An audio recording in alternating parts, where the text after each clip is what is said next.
ദൈവനാമം വാഴ്ത്തപ്പെടുമാറാകട്ടെ. നമ്മൾ വെളിപ്പാട് പുസ്തകത്തിൽ നിന്നാണല്ലോ പഠിച്ചുകൊണ്ടിരിക്കുന്നത്. ദൈവവചനത്തിലെ എല്ലാ കാര്യങ്ങളും അൾട്ടിമേറ്റ് ട്രൂത്ത്സ് ആണ്. എന്ന് പറഞ്ഞു കഴിഞ്ഞാൽ നമുക്ക് നമ്മുടെ കണ്ണുകൾ കൊണ്ട് ചിലപ്പോൾ നേരെ വിപരീതമായിട്ടായിരിക്കും തോന്നുക. അതുപോലെ തന്നെ നമ്മുടെ ജഡത്തിന് തോന്നുന്നത് നേരെ തിരിച്ചായിരിക്കും. പക്ഷേ ദൈവവചനം ചില കാര്യങ്ങൾ മുന്നേ കൂട്ടി പറയുന്നുണ്ട്. അപ്പൊ അത് നമ്മൾ ബുദ്ധിയുള്ളവരെന്ത് ചെയ്യും?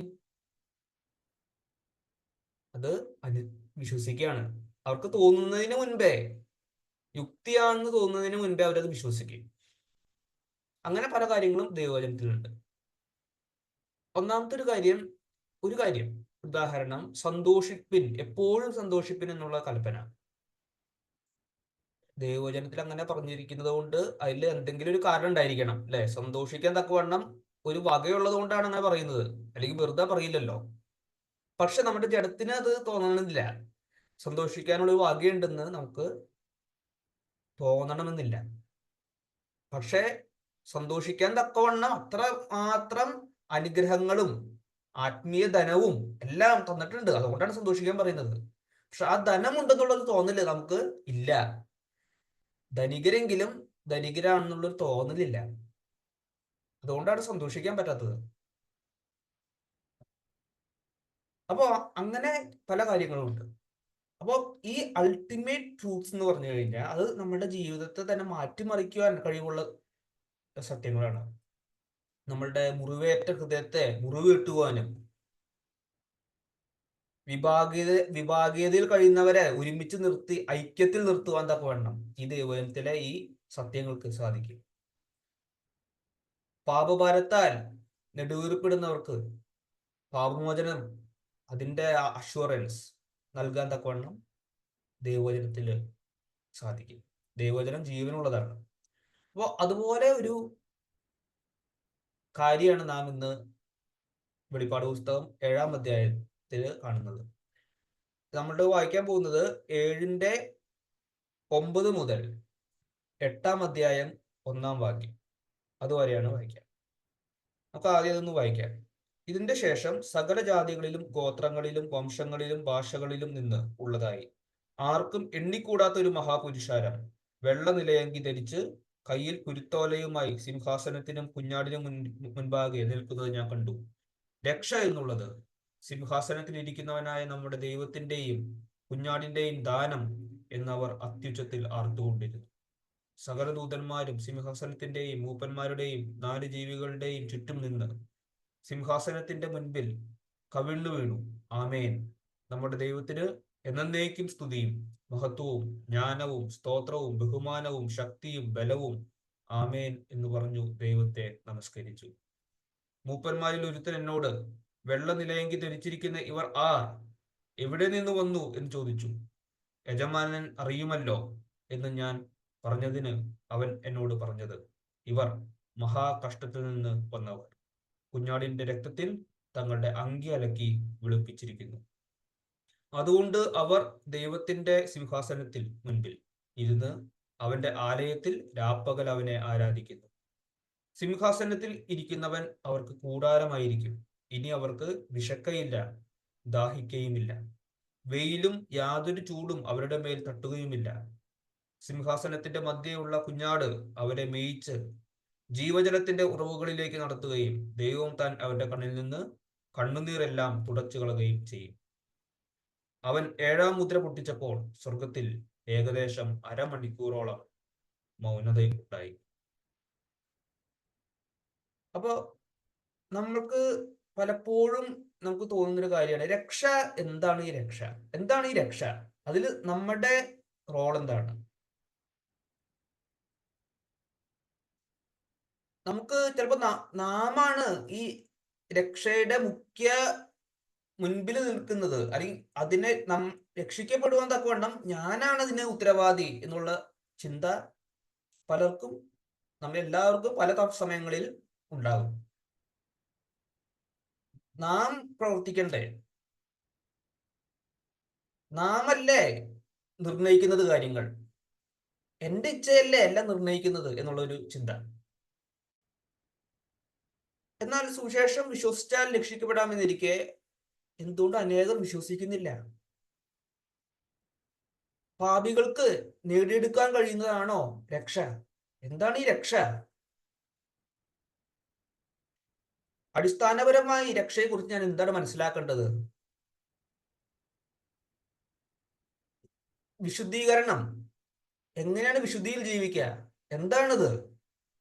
അതുപോലെ തന്നെ ഒരു സന്ദർഭം നമ്മളൊന്ന് സങ്കല്പിക്കുക. കർത്താവിനെ തള്ളിക്കളഞ്ഞില്ലെങ്കിൽ നാം കൊല്ലപ്പെടും. തോക്കിൻ മുനയിൽ നമ്മൾ നിർത്തുന്ന ഒരു സന്ദർഭം. നാം കർത്താവിനെ തള്ളി പറഞ്ഞ് നിത്യനരകത്തിലേക്ക് പോകാൻ തക്കവണ്ണം ഇടവരുമോ?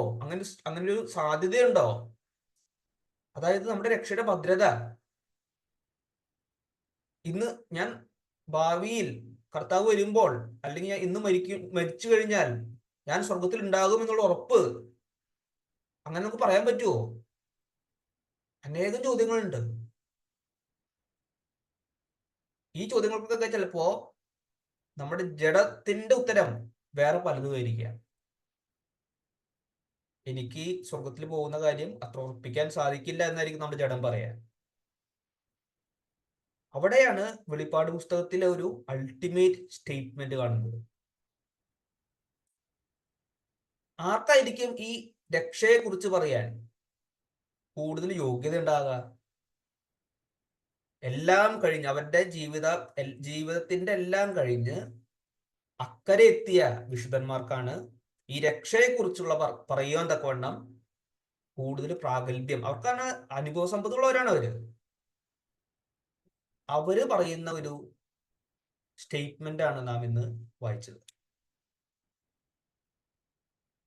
ദൈവം മരിച്ചുപോയ വിശുദ്ധന്മാരിലൂടെ ആ ദർശനത്തിലൂടെ കാണിച്ച് തന്റെ സഭയോട് പറയുന്ന സന്ദേശമാണ്.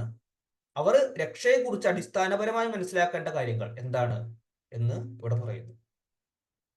അവിടെ വായിക്കുന്നത് ഇങ്ങനെയാണ്: രക്ഷ എന്നുള്ളത് സിംഹാസനത്തിൽ ഇരിക്കുന്നവനായ നമ്മുടെ ദൈവത്തിന്റെയും കുഞ്ഞാടിന്റെയും ദാനം എന്നവർ അത്യുച്ചത്തിൽ ആർത്തുകൊണ്ടിരുന്നു. അൾട്ടിമേറ്റ് സ്റ്റേറ്റ്മെന്റ് ആണിത്. അങ്ങനെ പറയാൻ പരമമായ ഒരു സത്യം. കാരണം ഇത് ഉപദ്രവം സഹിച്ച് അതിനെയും അതിജീവിച്ച് ഉപദ്രവത്തിലൂടെയും വിശ്വസ്തരായി നിന്ന് അക്കരെ എത്തിയ വിശുദ്ധന്മാരാണ് ഇത് പറയുന്നത്. അനുഭവ സമ്പത്ത് എല്ലാം ഉണ്ട്, അവർക്ക് എല്ലാം ഉണ്ട്. അവര് കർത്താവിനെ സേവിച്ചവരാണ്. അവരാണ് പറയുന്നത്. അവർക്ക് എന്താണ് പറയാനുള്ളത്? അവരുടെ സൽപ്രവൃത്തികളെ കുറിച്ചല്ല അവർക്ക് അവിടെ പറയാനുള്ളത്. അവരുടെ ഇച്ഛയെ കുറിച്ചും അവരുടെ വിശ്വാസത്തിന്റെ വലിപ്പത്തെ കുറിച്ചും ഒന്നുമല്ല അവിടെ പറയുന്നത്. അവര് പറയാണ്, സംഗ്രഹിക്കാണ് അവര് രക്ഷയെക്കുറിച്ച്. രക്ഷ എന്നുള്ളത് കുഞ്ഞാടിന്റെയും ദൈവത്തിന്റെയും ദാനം, ഗിഫ്റ്റാണത്. ഞങ്ങൾ അനേകം കഷ്ടത്തിലൂടെ വന്നുപോയി എന്നുള്ള ഒരു വിലാപമല്ല അവർക്ക് പറയാനുള്ളത്. അവര് ആർത്ത് ഘോഷിക്കുകയാണ് രക്ഷ എന്നുള്ളത് കുഞ്ഞാടിന്റെ ദാനം. ഞങ്ങള് അക്കരെ കടന്നത് എന്താണെന്ന് ചോദിച്ചു കഴിഞ്ഞാൽ കുഞ്ഞാടിന്റെ ഗിഫ്റ്റാണ് എന്നാണ് പറയുന്നത്. It belongs, salvation belongs to God എന്നാണ് ഇംഗ്ലീഷിൽ നാം വായിക്കുന്നത്. അത് ദൈവത്തിന്റെയാണ്. നമുക്ക് ചിലപ്പോൾ പലതും അങ്ങനെ തോന്നുന്നില്ലായിരിക്കാം. നാമാണ് രക്ഷയെ മുന്നോട്ട് കൊണ്ടുപോകുന്നത് എന്നുള്ളതാണ്. വിശുദ്ധീകരണത്തിന്റെ ആ ശക്തി മുഴുവൻ നാമാണ് എടുക്കുന്നത്. നമ്മുടെ ഇച്ഛയാണ് എല്ലാത്തിനെയും നയിക്കുന്നത് എന്നുള്ളൊരു ചിന്ത, നമ്മുടെ ഇച്ഛയാണ് അതിന്റെ ഡ്രൈവിംഗ് ഫോഴ്സ് എന്നുള്ള ചിന്ത നമുക്ക് പലർക്കും ഉണ്ടാവാം. പക്ഷേ രക്ഷ എന്നുള്ളത് കുഞ്ഞാടിന്റെ ദാനം എന്നാണ് നാം വായിക്കുന്നത്. അപ്പൊ ഒരു ചോദ്യം വരാം. രക്ഷ എന്നുള്ളതെന്ന് പറഞ്ഞാൽ നീതീകരണം കുഞ്ഞാടിന്റെ ദാനം എന്നല്ല ഇവിടെ ഉദ്ദേശിക്കുന്നത്. അത് മാത്രമല്ല, കാരണം ഇപ്പോ രക്ഷിക്കപ്പെട്ടവരുടെ ഒരു പ്രസ്താവനയല്ല ഇത്. നീതീകരണം കഴിഞ്ഞു, വിശുദ്ധീകരണവും തേജസ്കരണവും കഴിഞ്ഞ് പുതിയ ആകാശ പുതിയ ഭൂമിയിലുള്ള വിശുദ്ധന്മാരുടെ പ്രസ്താവനയാണിത്. അതുകൊണ്ട് ഈ രക്ഷയിൽ വിശ്വസിച്ച് നീതീകരിക്കപ്പെട്ട എന്നുള്ള അത് മാത്രമല്ല ഉള്ളത്, എല്ലാം ഉണ്ട്. ആകമാനമായ രക്ഷയാണ് ഉദ്ദേശിക്കുന്നത്. അതിൽ നമ്മുടെ വിശുദ്ധീകരണം, തേജസ്കരണം എല്ലാം ദൈവത്തിന്റെയും കുഞ്ഞാടിന്റെയും ദാനം എന്നാണ് ഈ വിശുദ്ധന്മാർ പറയുന്നത്. നമുക്കറിയാം, നമ്മുടെ എല്ലാവരുടെയും ഒരു അനുഭവമാണ്, താഴ്മയോടുകൂടെ ജീവിക്കാൻ തക്കവണ്ണം ആർക്ക് സ്വമേധയാൽ സാധിക്കില്ല. താഴ്മയോടെ കൂടി ജീവിക്കുന്നു എന്നുള്ളൊരു തോന്നൽ വന്ന ഉടനെ തന്നെ നമുക്ക് അഹങ്കാരവും വരും. എന്നാൽ താഴ്മയോടുകൂടെ കണ്ടിന്യൂ ആയിട്ട് ജീവിക്കാൻ തക്കവണ്ണം, തുടർന്നുകൊണ്ട് ഇരിക്കാൻ തക്കവണ്ണം ദൈവാത്മാവിനാലേ സാധിക്കുള്ളൂ. ദൈവാത്മാവ് നടത്തിയാലേ അതിന് സാധിക്കുള്ളൂ.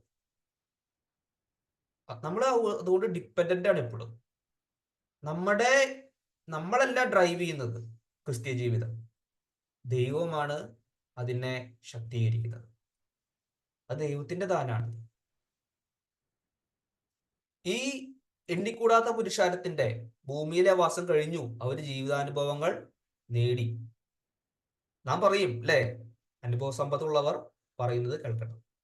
അവരാണ് പറയുന്നത് രക്ഷ എന്നുള്ളത് കുഞ്ഞാടിന്റെ ദാനമാണ്. നമുക്ക് എന്തെങ്കിലും തോന്നട്ടെ, അതൊന്നും വിഷയമല്ല. ഇവര് പറയുന്നത് ഇതാണ്, രക്ഷ എന്നുള്ളത് ദൈവത്തിന്റെയും കുഞ്ഞാടിന്റെയും ദാനം. അത് നാം വിശ്വസിക്കാം. ജീവിതത്തിന്റെ അവസാനം നാം ഇതെല്ലാം ഞാനാണ് നേടിയത് എന്നാണ് നാം പറയുന്നതെങ്കിൽ അത് പരാജയപ്പെട്ട ക്രിസ്തീയ ജീവിതമാണ്. ഞാനാണ് ഇതിന്റെ ഒക്കെ ആധാരം, ഞാനാണ് തീരുമാനിച്ചത്, ഞാനാണ് എൻ്റെ വിധി നിർണയിച്ചത് എന്നതാണ് നാം പറയുന്നതെങ്കിൽ നമുക്ക് രക്ഷയെക്കുറിച്ച് ഒന്നും മനസ്സിലായിട്ടില്ല എന്നാണ് അതിന്റെ അർത്ഥം. ഫിലിപ്പിയ ലേഖനം 2:13 നാം ഇങ്ങനെ വായിക്കുന്നുണ്ട്, അത് രക്ഷയ്ക്ക് വേണ്ടി പ്രവർത്തിപ്പിൻ എന്നുള്ളൊരു വാക്ക് അവിടെ പറഞ്ഞു കഴിഞ്ഞിട്ട് പറയാണ്. അവിടെ രക്ഷയ്ക്ക് വേണ്ടി പ്രവർത്തിപ്പിൻ എന്നുള്ളത് വിശുദ്ധീകരണത്തിനോട് ഉള്ള ബന്ധത്തിലാണ് കേട്ടോ. അത് കഴിഞ്ഞിട്ട് 2:13 ഫിലിപ്പിയർ 2:13 പറയുന്നു, ഇച്ഛിക്കുക എന്നതും പ്രവർത്തിക്കുക എന്നതും നിങ്ങളിൽ ദൈവമല്ലോ തിരുവുള്ളമുണ്ടായിട്ട് പ്രവർത്തിക്കുന്നത്. ദൈവത്തിന്റെ പ്രവൃത്തിയാണ് രക്ഷ.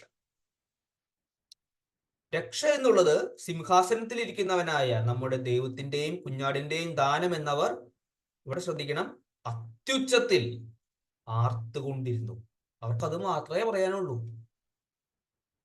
അത് ഉറക്കെ അവർ പറയാണ്, അത്യുച്ചത്തിൽ പറയുന്നു, ആർത്തുകൊണ്ടിരിക്കുകയാണ്. അവരുടെ ഒരു വിശ്വാസ വിഷയം, സംസാര വിഷയം ഇതാണ്, രക്ഷ ദൈവത്തിന്റെ ദാനം എന്നാണ്. അപ്പൊ രക്ഷ ദൈവത്തിന്റെ ദാനം എന്നുള്ള കാര്യം പ്രസംഗിക്കപ്പെടേണ്ട വിഷയമാണത് അല്ലെ. അത് നമ്മൾ ആർത്തുകൊണ്ടിരിക്കണം, അത് നാം സംസാരിച്ചുകൊണ്ടേ ഇരിക്കേണ്ട വിഷയമാണ്. കാരണം ലോകസ്ഥാപനത്തിന് മുന്നമേ, അതായത് അവർ ജനിക്കുന്നതിന് മുൻപേ, നമ്മൾ ജനിക്കുന്നതിന് മുൻപേ പാപികളിൽ നിന്നും രക്ഷയ്ക്കായിട്ട് നമ്മെ ദൈവം തിരഞ്ഞെടുത്തു. തക്ക സമയത്ത് തന്റെ പുത്രനെ ഭൂമിയിലേക്ക് അയച്ചു, അവരുടെ പാപങ്ങളെ ചുമന്നു തീർക്കുവാൻ, പാപത്തിന്റെ പ്രായശ്ചിത്തത്തിനായിട്ട്. അതുകൊണ്ടാണ് ഇവിടെ പറയുന്നത്, ഇവർ കുഞ്ഞാടിന്റെ രക്തത്തിൽ തങ്ങളുടെ അങ്കി അലക്കി വെളുപ്പിച്ചിരിക്കുന്നു. ആ രക്തം ദൈവത്തിന്റെ ദാനാണത്. സുവിശേഷം വിശ്വസിക്കാൻ തക്കവണ്ണം അവരെ ദൈവം വീണ്ടും ജനിപ്പിച്ചു. ആ പുതിയ ഹൃദയം ദൈവത്തിന്റെ ദാനാണ്. തന്റെ പുത്രന്റെ നീതി അവരുടെ പേരിൽ കണക്കിട്ടു. ആ നീതീകരണം, നീതി പ്രവൃത്തികൾ ദൈവത്തിന്റെ ദാനാണ്, ക്രിസ്തുവിന്റെ ദാനാണ്. ക്രിസ്തുവിന്റെ നീതി പ്രവൃത്തികളാണ്. കഷ്ടതയിലും പതറാതെ നിൽക്കുവാൻ തക്കവണ്ണം അവരെ ജീവനുള്ള ദൈവത്തിന്റെ മുദ്രയാൽ മുദ്രയിട്ടു എന്ന് നാം കഴിഞ്ഞ ആഴ്ച കണ്ടു. അതുകൊണ്ടാണ് അവർക്ക് ആത്മീയമായ സംരക്ഷണത്താൽ നിലനിൽക്കുവാൻ സാധിച്ചത്. മഹാകഷ്ടത്തിലും ഉറച്ചു നിൽക്കുവാൻ തക്കവണ്ണം ദൈവം അവരെ സഹായിച്ചു, കൃപ നൽകി. ദൈവം അവരെ ആത്മീയമായിട്ട് സംരക്ഷിച്ചു. ദൈവം അവരെ വിശുദ്ധീകരിച്ചു, മരണം വരെ അത് തുടർന്നു. മരണാനന്തരം അവരുടെ ആത്മാക്കളെ സ്വർഗത്തിലേക്ക് കൈക്കൊണ്ടു. ഇപ്പോൾ ഇതാ അവരെ തേജസ്കരിച്ചിരിക്കുന്നു. ഇതെല്ലാം ഉൾപ്പെടുന്നതാണ് രക്ഷ. അതാണ് ദൈവത്തിന്റെ ദാനം എന്ന് അവർ ആർത്തുകൊണ്ടിരിക്കുന്നത്.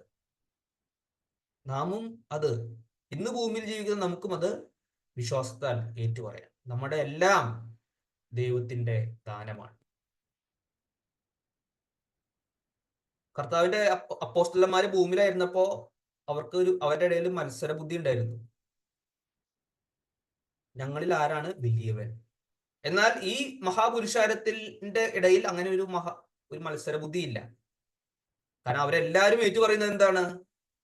രക്ഷ എന്നുള്ളത് കുഞ്ഞാടിന്റെയും ദൈവത്തിന്റെയും ദാനം എന്നാണ്. അങ്ങനെ ഏറ്റുപറയുന്നവരുടെ ഇടയിൽ അവർ ബഹുമാനപൂർവവും താഴ്മയുള്ളതുമായ ബന്ധങ്ങൾ നിലനിർത്തുവാൻ നമ്മുടെ സഭയെ അത് ശക്തീകരിക്കും. ഇത് ഹൈലി പ്രാക്ടിക്കൽ ഡോക്ട്രിനാണ്, പ്രായോഗികമായ ഡോക്ട്രിനാണ്. അത് എനർജിയാണത്. അസൂയ എന്ന വിഷപ്പാമ്പിന്റെ വിഷപ്പല്ലെടുക്കുന്ന ഉപദേശമാണത്. അഹങ്കാരത്തിന്റെ മുനയൊടിക്കുന്ന ഉപദേശം. രക്ഷ ദൈവത്തിന്റെ ദാനം എന്ന് പറയുമ്പോൾ നമ്മൾ മടിയന്മാരാവല്ലേ ചെയ്യാന്നുള്ളൊരു സംശയം വരും. പക്ഷെ നേരെ തിരിച്ചാണ് സംഭവിക്കുന്നത്. എത്ര കിണഞ്ഞു ശ്രമിച്ചിട്ടും അഹങ്കാരം മാറ്റുവാൻ നമുക്ക് സാധിക്കില്ല എന്ന് നാം കണ്ടു. പക്ഷേ ഈ ഒരു ഉപദേശത്തിന്റെ വിശ്വസിക്കുന്ന മാത്രമേ നമ്മുടെ അഹങ്കാരം തോറ്റു തുടങ്ങും. നാമല്ല, ദൈവമാണ് എല്ലാത്തിൻ്റെയും ഏറ്റവും വലിയ അനുഗ്രഹത്തിന്റെ ആധാരം. ദൈവമാണ്, അൺകണ്ടീഷണൽ എലക്ഷനാണ് എന്ന് നാം വിശ്വസിക്കുന്ന മാത്രയിൽ നമ്മുടെ അഹങ്കാരം തോറ്റു തുടങ്ങും, കുഞ്ഞാട് ജയിക്കും. അതാണ് വിജയകരമായ ക്രിസ്ത്യ ജീവിതത്തിന്റെ അടിസ്ഥാനം. അതുകൊണ്ട് ഇത് ഹൈലി പ്രാക്ടിക്കൽ ഉപദേശമാണ്. നമുക്ക് പല വീഴ്ചകൾ, നമുക്ക് ഗുരുതര വീഴ്ചകൾ നമ്മുടെ ജീവിതത്തിൽ വന്നിട്ടുണ്ട്. പക്ഷെ അതിൽ നിന്നും മനസാന്തരപ്പെടുവാനും അങ്ങയിലേക്ക് തിരിയുവാനും തക്കവണ്ണം അങ്ങ് ഞങ്ങളെ ആത്മീയമായി സംരക്ഷിച്ചു. കാരണം രക്ഷ അങ്ങയുടെ ദാനമാണ്. കർത്താവെ, ഞങ്ങളുടെ ഈ വിശ്വാസയാത്ര തേജസ്കരണത്തിലേ അവസാനിക്കുകയുള്ളൂ എന്ന് ഞങ്ങൾ പൂർണ്ണമായും വിശ്വസിക്കുന്നു. അങ്ങ് ആരംഭിച്ച ഈ വേല അങ്ങ് തികച്ചിരിക്കുമെന്ന് ഞങ്ങൾ വിശ്വസിക്കുന്നു. കാരണം അങ്ങ് ഞങ്ങൾക്ക് ദാനമായിട്ട് തന്നതാണ് രക്ഷ. അത് തിരിച്ചെടുക്കാൻ വേണ്ടിയല്ല തന്നത്, അത് ദാനമായിട്ട് തന്നതാണ്. പാപികളിൽക്ക് ദാനമായി കൊടുത്ത രക്ഷ അത് അവൻ നിവർത്തിക്കുക തന്നെ ചെയ്യും. ഇതാണ് സഭയോടുള്ള ബന്ധത്തിൽ ദൈവത്തിന് പറയാനുള്ള, ക്രിസ്തുവിന് സഭയുടെ കാന്തന് പറയുവാനുള്ള സന്ദേശം. അതുകൊണ്ട് സ്വർഗീയ സൈന്യം ദൈവത്തെ ആരാധിക്കുന്നു. സകല ദൂതന്മാരും സിംഹാസനത്തിന്റെയും മൂപ്പന്മാരുടെയും 4 ജീവികളുടെയും ചുറ്റും നിന്ന് സിംഹാസനത്തിന്റെ മുൻപിൽ കവിണ്ണു വീണു. ആമേൻ, നമ്മുടെ ദൈവത്തിന് എന്നേക്കും സ്തുതി. ദൈവത്തിന് മാത്രമേ സ്തുതി സ്വീകരിക്കാൻ യോഗ്യതയുള്ളൂ. മഹത്വം ദൈവത്തിന് മാത്രം മഹത്വം. സകല ജ്ഞാനവും അവൻ്റെതാണ്. എല്ലാ സ്തോത്രവും അവന്, എല്ലാ ബഹുമാനവും അവന്. അവന്റെയാണ് എല്ലാ ശക്തിയും രക്ഷയുള്ള ബന്ധത്തിൽ, ബലവും. നമ്മുടെ ശക്തിയും ബലവും അവന് വേണ്ടിയിട്ടാണ് നാം ചെലവഴിക്കേണ്ടത്. ആമേൻ എന്ന് പറഞ്ഞ് ദൈവത്തെ നമസ്കരിച്ചു. അവര് ദൂതന്മാരും എല്ലാവരും ദൈവത്തെ നമസ്കരിക്കാൻ കാരണം രക്ഷ ദൈവം തുടങ്ങി, ദൈവം അത് ഭംഗിയായിട്ട് സക്സസ്ഫുള്ളി പൂർത്തീകരിച്ചു. അതുകൊണ്ട് സ്വർഗം ആനന്ദിക്കുന്നു, നമസ്കരിക്കുന്നു. നമുക്കിനി ഈ ഇവിടെ ഉള്ള മഹാപുരുഷാരത്തെ കുറിച്ച് നമുക്ക് കൂടുതലായി പഠിക്കാം. ആരെ കുറിച്ചാണ് ഇവിടെ വിവരിക്കുന്നത്? ഇവിടെ നാം വായിക്കുന്നത് ഇങ്ങനെയാണ്: മൂപ്പന്മാരിൽ ഒരുത്തൻ എന്നോട്, വെള്ള നിലയങ്കി ധരിച്ചിരിക്കുന്ന ഇവർ ആർ, എവിടെ നിന്ന് വന്നു എന്ന് ചോദിച്ചു. ഇവിടെ നാം കാണുന്നത് വെള്ള നിലയങ്കി ധരിച്ച ഒരു മഹാപുരുഷാരത്തെയാണ് യോഹന്നാൻ കാണുന്നത്. 9-ാം വാക്യത്തില് വെള്ള നിലയങ്കി ധരിച്ചവർ. വെള്ള നിലയങ്കി ധരിച്ചവർ എന്നുള്ളത് പാപം മോചിക്കപ്പെട്ട അവസ്ഥയാണ് കാണിക്കുന്നത്. അവർ പാപം മോചിക്കപ്പെട്ടവരാണ്, അവരിൽ ഊനമില്ല. യെശയ്യാ പ്രവചനം 11-ന്റെ 1-ാം അധ്യായം അതിന്റെ 18-ാം വാക്യത്തില്, അതുപോലെ തന്നെ സെക്കൻഡ്രിയാവ് 3-ന്റെ 3 മുതൽ 5 വരെയുള്ള വാക്യങ്ങൾ എല്ലാം വെളുത്ത വസ്ത്രം, അത് വിശുദ്ധിയാണ് കാണിക്കുന്നത്, പാപം മോചിക്കപ്പെട്ട അവസ്ഥയാണ് കാണിക്കുന്നത്. ഇവര് കുഞ്ഞാടിന്റെ രക്തത്താൽ അങ്കി അലക്കി വെളുപ്പിച്ചവരാണ് എന്ന് 14-ാം വാക്യത്തിൽ നാം കണ്ടു. അതാണ് ഇവരുടെ ഒന്നാമത്തെ ക്വാളിറ്റി, വെള്ള നിലയങ്കി ധരിച്ചിരിക്കുന്നവർ. അടുത്തത് ആർക്കും എണ്ണിക്കൂടാത്ത ഒരു മഹാപുരുഷാരമാണ്. ആർക്കും എണ്ണിക്കൂടാത്ത പുരുഷാരം എന്ന് പറയുമ്പോൾ ഒരു കാര്യം നമുക്ക് ഓർമ്മ വരും. അബ്രഹാമിനോട് യഹോവ ചെയ്ത വാഗ്ദത്തം. ഉൽപ്പത്തി 32-ന്റെ 12 നാം ഇങ്ങനെ വായിക്കുന്നുണ്ട്: നീയോ, ഞാൻ നിന്നോട് നന്മ ചെയ്യും, നിന്റെ സന്തതിയെ പെരുപ്പം കൊണ്ട് എണ്ണിക്കൂടാത്ത കടൽക്കരയിലെ മണൽ പോലെയാക്കുമെന്ന് അരുളി ചെയ്തുവല്ലോ. ഉൽപ്പത്തി 16-ന്റെ 10 യഹോവയുടെ ദൂതൻ പിന്നെയും അവളോട്, ഞാൻ നിന്റെ സന്തതിയെ ഏറ്റവും വർദ്ധിപ്പിക്കും, അത് എണ്ണിക്കൂടാതെ വണ്ണം പെരുപ്പമുള്ളതായിരിക്കും. ഇസ്രായേൽ മക്കളെ എണ്ണിക്കൂടാതെ വണ്ണം പെരുപ്പമുള്ളതായിരിക്കും എന്നുള്ള അതാണ് ഈ വാഗ്ദത്തത്തിന്റെ ആധാരം. അവരെ കുറിച്ചാണ് പറയുന്നത്. അത് ഈ മഹാപുരുഷാരത്തിലാണ് നിറവേറുന്നത്. അവർ എണ്ണിക്കൂടാത്ത ഒരു മഹാപുരുഷാരം. അവരാണ് യഥാർത്ഥത്തിൽ അബ്രഹാമിന്റെ മക്കൾ. അവരിലൂടെയാണ് അബ്രഹാമിന്റെ വാഗ്ദത്തങ്ങൾ ആത്യന്തികമായിട്ട് നിത്യതയിൽ നിറവേറാൻ പോകുന്നത്.